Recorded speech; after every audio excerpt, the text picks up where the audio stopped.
Hello everyone, just a quick disclaimer before I begin. I have moved recording areas, so this chapter may sound a little different than the first, most certainly not nearly as professionally done. I also have done my best to mitigate any background noise that you may hear. However, given the fact that I am currently where I am, there is not very much I can do about certain background noises. I have tried my best though, so please forgive me for this. Hopefully the audio comes out well and you enjoy this chapter. Without further ado, let's continue. Chapter 2. Vengeance. "Who will kill the vampire?" said Ariel softly, softly. The vehemence of her own words surprised her. She was kneeling beside the wide, low windows of the deserted alcove just off the empty dying chamber. Night outside was dark and still. Her mouth tasted like metal. She had not known she could feel such bitterness. She remembered waking hours, many hours after the sun had set, and seeing old Bomba, along with some others of the servant women, murmuring over her or moving quietly about the darkened chamber. Bomba had laid a cool, damp gauze cloth on her forehead. Time passed, and then she remembered Yodwin's mother, the syndic's wife, shoving suddenly into the room, the women falling back, deferentially, uncertainly before their mistress, who came to stand over Ariel, white-faced and screaming, "So, she is awake now, is she? Why wasn't I told? My daughter is dead because of you worthless chattel!" The woman's hair was disheveled, her thin cheeks tear-streaked, her garments rent with mourning. Her face above Ariel looked like Yodwin's, only older.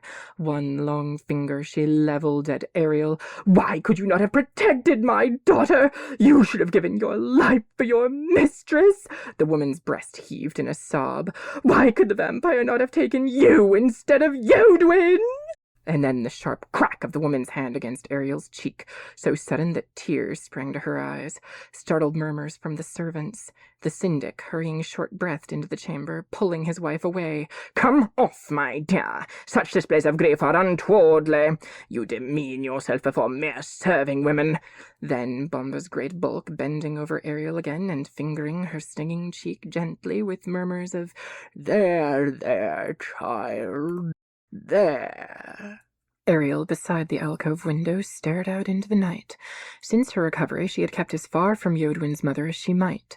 She thought then of Yodwin, the mistress she had served almost since before she could walk. She recalled it vividly, the aristocrat's young, doted-upon daughter pointing her out to her father at the slave fair 12 summers gone and begging him to buy that one.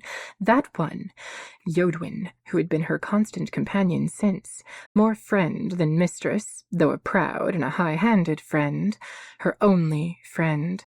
Ariel sighed bitterly. Now all things had changed. His daughter dead, the syndic planned to sell Ariel soon. She heard the servants whispering in the halls. His wife demanded it. Ariel thought of the provincial slave fairs in Orm. Bids and shackles, confinements, blows. Here in the syndic's house, Yodwin had always protected her. She would be sold northward. She was certain of it. Deeper into the hills. Here at Plains Edge, owned servants were sometimes treated with tolerance, but it was worse in the mountain heartlands. Tales of slaves beaten or worked to death. It chilled her thinking of it. Ariel closed her eyes to the dark outside.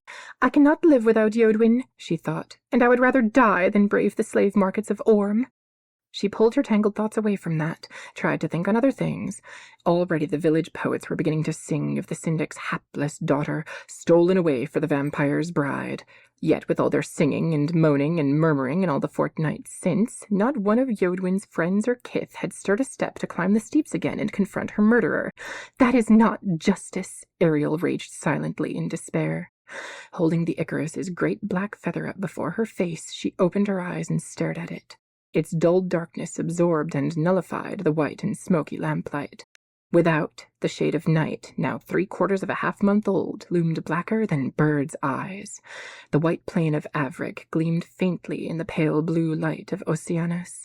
"Someone must kill the vampire," she breathed, as to the feather, almost pleading, the quill's black plumage stirred, "that Yodwin might be avenged." "There is no vampire," said Dirna gently, her only companion in the small empty room. She sat behind Ariel, combing out her hair carefully and back where her head was still tender. "Then what is this?" demanded Ariel, twisting round. Her hair caught in the teeth of the comb and pulled sharply. Catching Dirna's hand in hers, she ran the older woman's long, leathery fingers over the feather. "I don't know," hissed Dirna quietly. Her voice was always soft and sibilant, nothing like Bomba's deep-sounding tones. "Don't know?" insisted Ariel. "What does it feel like?" The other sighed and groped for the little horn comb hanging tangled in Ariel's hair. "True, dear one, it does resemble a feather, but it cannot be. Perhaps it is a leaf or a flower of some high mountain plant no one has ever seen before." "Dirna!" cried Ariel. Her fellow servant stared straight ahead and said softly, assuredly, "There are no birds even half so large. Birds are rose or pale blue or subtle green, yet you say this thing is black. There are no black birds." "It isn't from a bird," said Ariel evenly. "There are no vampires," Dirna told her with infinite patience, "just as there are no mud licks or water witches." Ariel stared off across the room and held her tongue.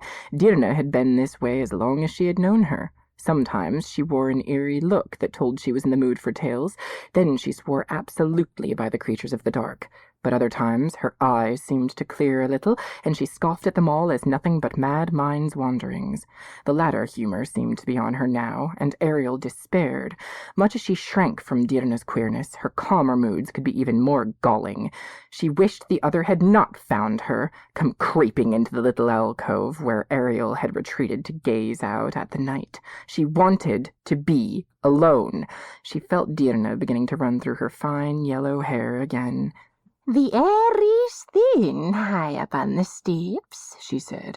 "Fatigue can trick your eyes. Perhaps a landslide. Perhaps she fell. I don't know." The comb pricked and pulled at Ariel's scalp. Dirna sighed.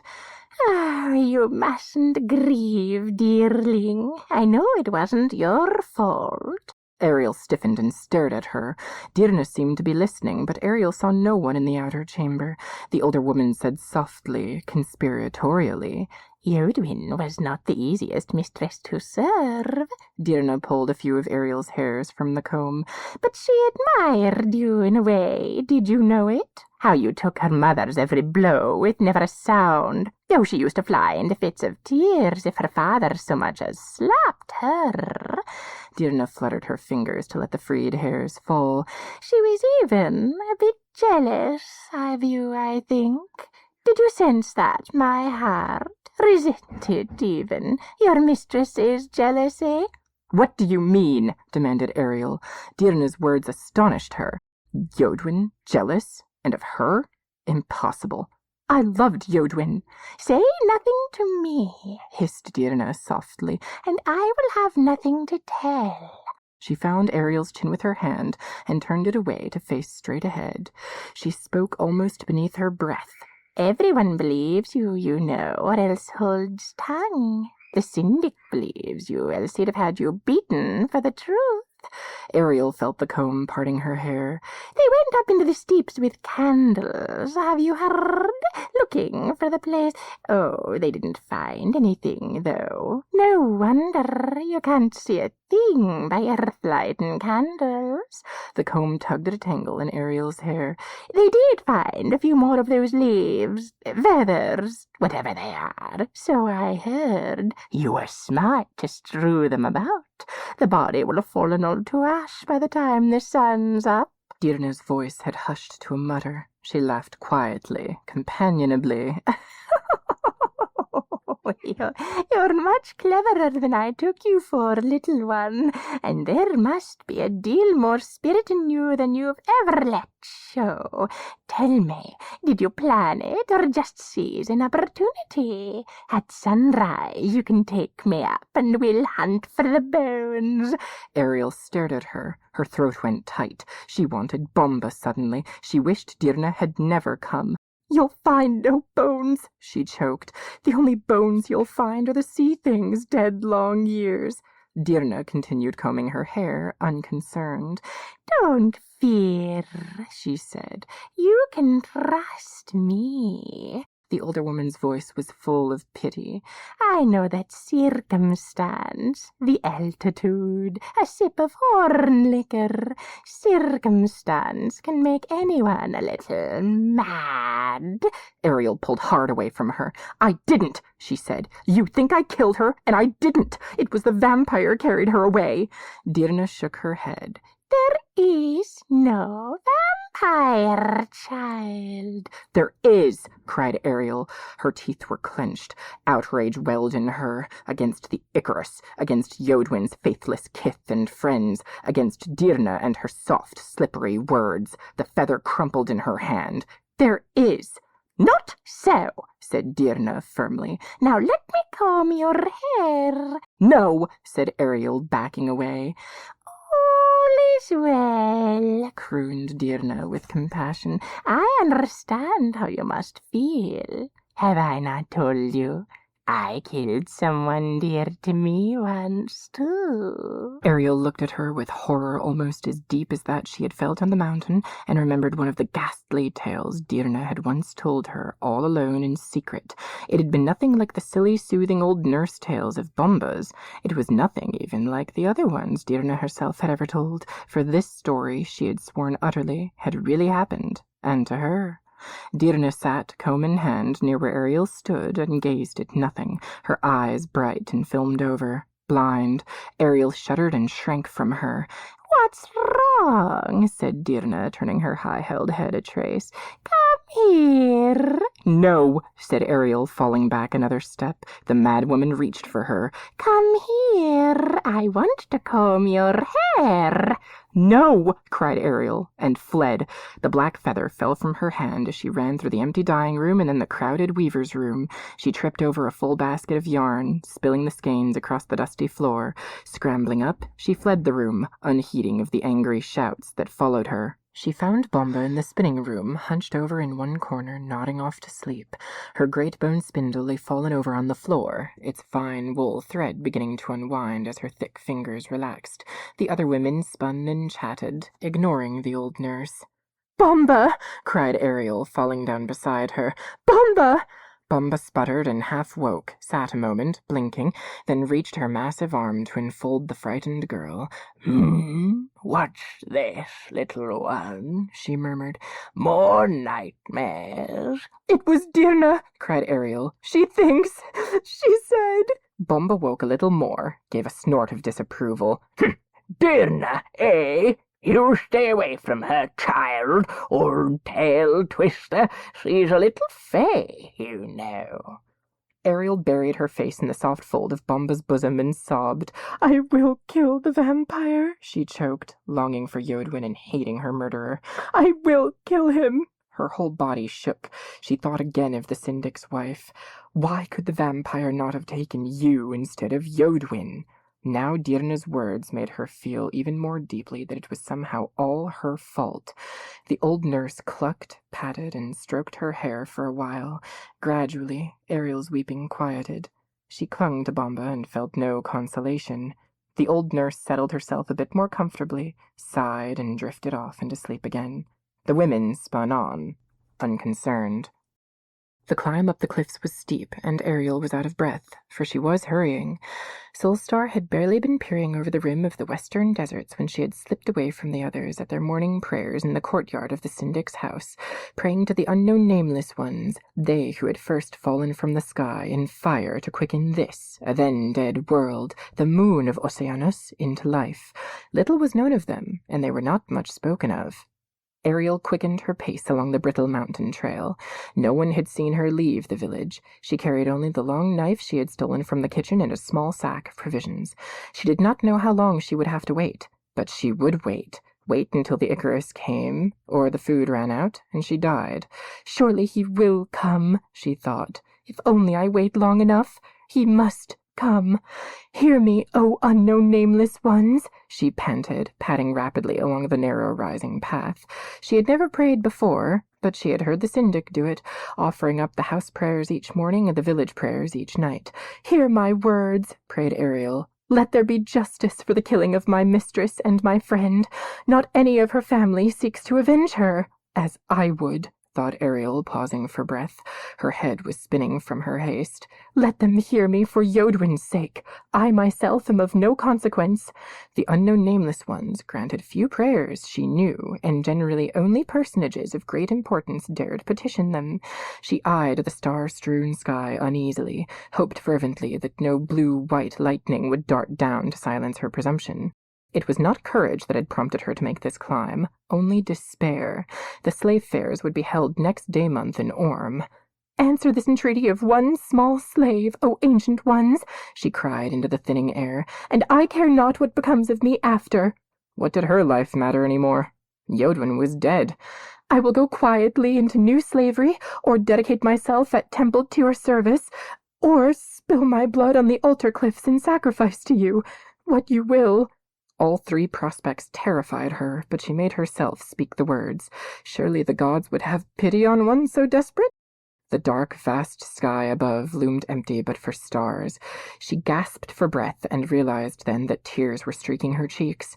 Her jaw hurt from having been clenched a long time, hard. She scrubbed at the tears angrily, shoved away from the cliffside against which she had rested, and hurried on up the path. I'm coward enough without weeping, she muttered. She gripped the long knife tighter in one hand. But let him come, she prayed, silent again. Only let him come.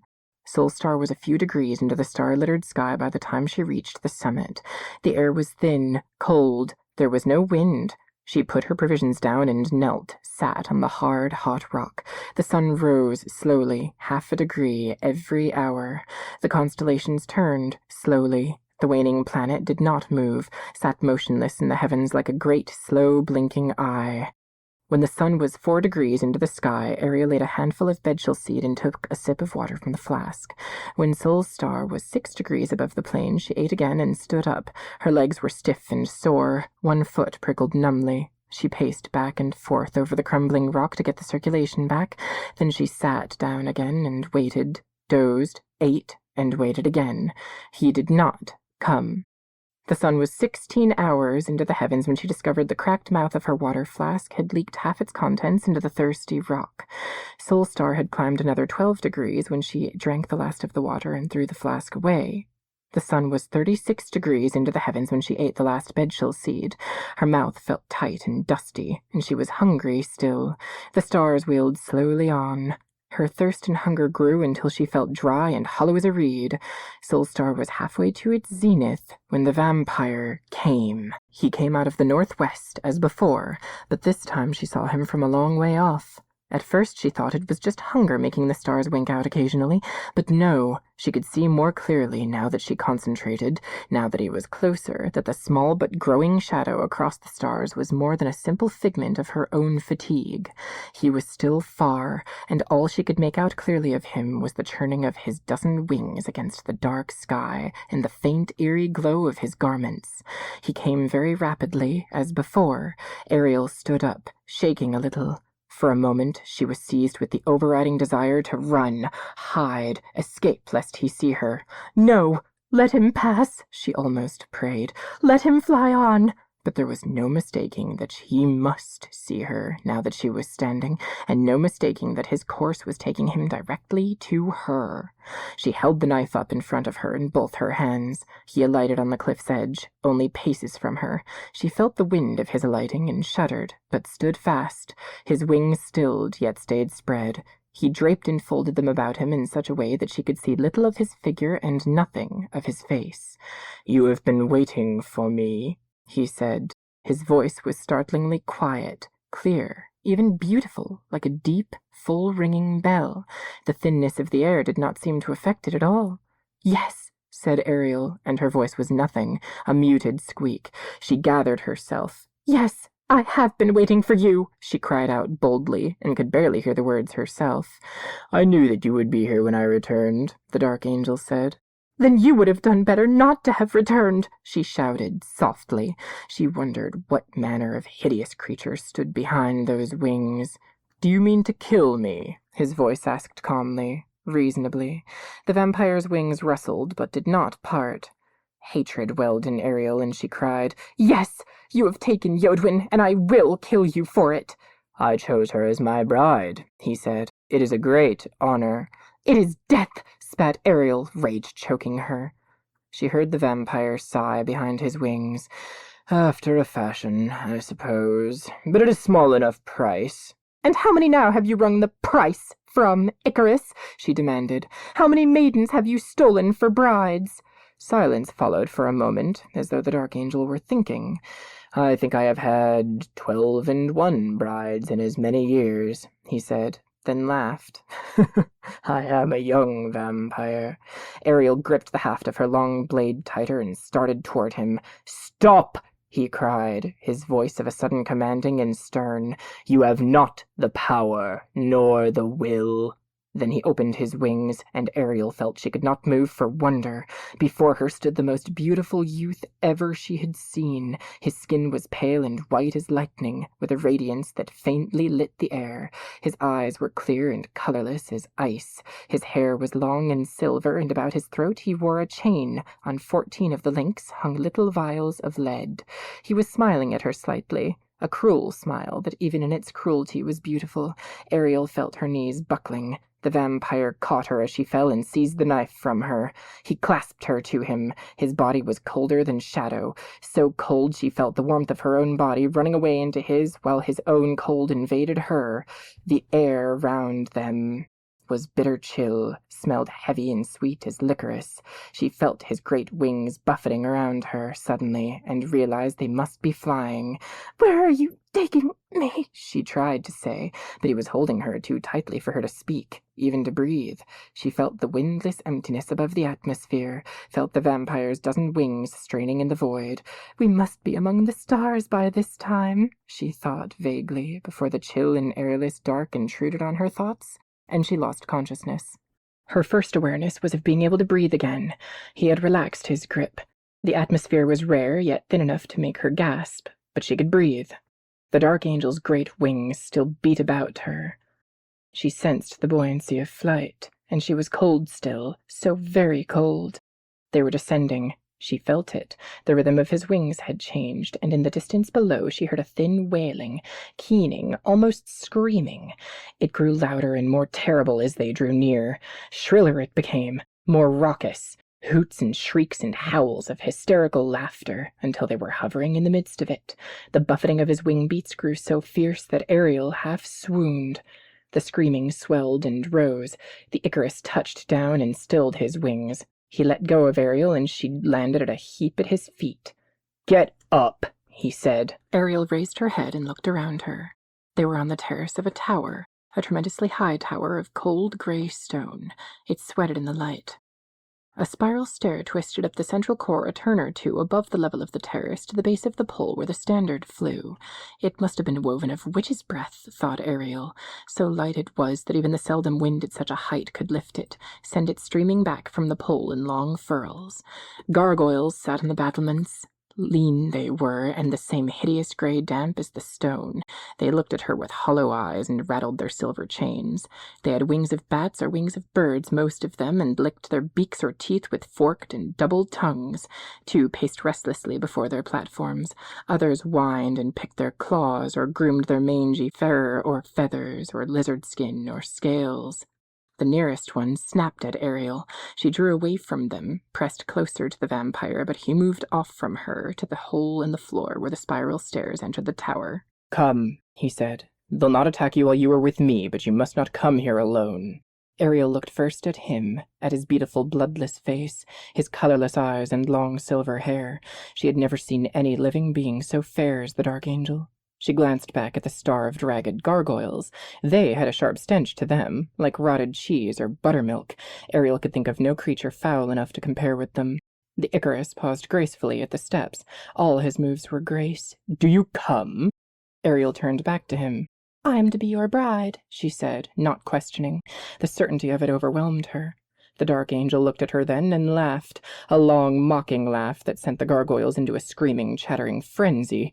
"You!" he cried, and Ariel's heart shrank, tightened like a knot beneath the bone of her breast. "You be my bride! By the fair witch, no! You are much too ugly." Ariel was silent for a long moment. "Then why have you brought me here?" she asked at last. "You are to be my wife's tire-woman," he said, then turned and began to descend the stairs. Ariel got to her feet, but did not follow. The gargoyles shrieked and strained at their shackles. The vampire halted after a moment and turned to her again. "Do you come, girl? What is the matter with you?" "I am not to be your bride," said Ariel. The vampire snorted, his lip curled with contempt. "And why in this world should I have to do with you? Certainly you can see your looks are hardly worthy of one such as I. Look at yourself. There is color to your skin, and one can see the blood in your veins. You are scant and scrawny, your hair is yellow, and those fig green eyes. There! Have I said enough?" Ariel looked at his flawless white skin that had no delicate tracery of blue veins beneath, his hair fine as filament and platinum fair. Her own skin and hair were dark by contrast. The Icarus continued. "However, despite that you are hideous to look at, I have brought you here. You can spin and weave, can you not, to serve as my wife's tiring woman? Are you not delighted?" When Ariel did not respond, the Darkangel frowned and folded his arms. "Girl, I do not think you fully appreciate the honor I do you." Ariel came, then, beneath the hard gaze of his disapproving eyes. The menace of his brooding made her flinch, and together they descended the tower into the keep. The castle was immense and empty. The vampire led her through room on room of cold gray stone, rooms that contained nothing but an occasional piece of furniture, an alabaster couch beside a fine silk tapestry perhaps, and that was all. The Icarus looked about him with satisfaction. Ariel gazed about her in dismay. "Yes," he said, "they took most of it with them when they left. This used to be a king's palace. Did you know it? But the king's son died young, and his father grew old without an heir. Then I came when he was dying, and the land had no champion to defend it, so the queen took her people far to the east, across the sea of dust, to found a new kingdom. This is my palace now." Ariel followed the Darkangel through the empty rooms and empty halls. "Have you many servants?" she made bold to say at last, for she hardly felt fear of him now, only a vast sense of insignificance. "There is only you," he said. "I had another tiring maid before you, but she tried to run away. She did not get far across the plain. I caught her by the hair and strangled her, then fed her to my gargoyles. If you try to run, I will do the same thing to you." Ariel nodded. After a time she murmured faintly, "And what is to be my room, my lord?" "Any room," he told her. "Find one that suits you and take it." "And where are your apartments, lord?" she asked. "I have none," he said. "There is only my bedchamber. There, and it is locked." He gestured to the right. Through an arched doorway Ariel saw another chamber, at the end of which stood a straight stair leading up to a landing. She caught only a glimpse of an ornately carved door, standing shut at the head of the stair, before the Icarus turned down another hallway and Ariel had to hurry to follow. He nodded back over his shoulder toward his chamber door without turning. "I sleep but once a year." He led her down corridors and stairwells, through the lower floors, the washing room, long dry and deserted, the storage rooms where no supplies were kept, and finally the kitchen of bare shelves where no herbs or onions hung drying from the ceiling beams. "But what shall I eat?" cried Ariel, dismayed. The vampire shrugged. "You must find your own food. The other ones always did. There is a garden. Perhaps you'll find something there. I, you may know, sup but once in a 12-month. "On your wedding night," said Ariel. The Darkangel stood fiddling with a leaden chain about his neck. "I have shown you enough of the castle," he announced suddenly. "You must meet my wives." He led her up a winding stair, down a long narrow hall to a little door at the very end. It opened onto a windowless room in which were 12 emaciated women. Some stood in corners or crouched, leaning back against the walls. Some crawled slowly on hands and knees. One sat and tore her hair and sobbed. Another paced along a little of the far wall. All screamed and cowered at the entrance of the vampire. "Yes, they are a sight," he said to Ariel, "though they were all beautiful when I married them. I do not think the climate here agrees with them. Wives," he said, "this is your new servant. Do not encourage her to run away, or I shall have to kill her as I did the last." The women looked at Ariel with caverns where their eyes should have been. Their starved cheeks were translucent in the lamplight. The skin of their faces pulled so tight Ariel could see the imprint of their teeth through their lips. Their arms looked like birds' legs, skin on bones with no flesh in between. They cringed, they trembled. One of them moaned. Her voice was hollow. Their hair was all coarse and dry as blighted marsh grass. "These are wraiths and not women," Ariel thought suddenly. "The soulless and undying dead." "You must spin for them," the vampire was saying, "and weave. Nothing heavy, you understand. They are very fragile. Wool or even silk weights them down so they cannot walk, but must crawl about the floor like crippled beggars. I do not come to view them often, but when I do, I expect them to appear presentable." "Not wool or silk?" said Ariel, watching the wraiths. "But what shall I weave?" "You must find it yourself. Something grows in the garden, perhaps." He half turned away as if to leave. "Which one of them is Yodwin?" said Ariel, her voice fall into a whisper as she realized one of these creatures must once have been her friend. The Darkangel shrugged. "Surely you do not expect me to remember which one is which." He left her standing in the middle of the room. Ariel ran after him a pace or two. "Where are you going, my lord?" she cried. He turned and said impatiently, "What business is that of yours? You are but a servant, and I have spent enough time on you." "But what if I should need to find you?" stammered Ariel. "Why should you need to find me?" said the vampire. "Your duties do not concern me." But, groped Ariel, I shall be all alone." "Alone!" cried the Icarus. "You have 12 mistresses and one." Then he turned and strode off down the hall, leaving Ariel in the room with no windows and the wraiths.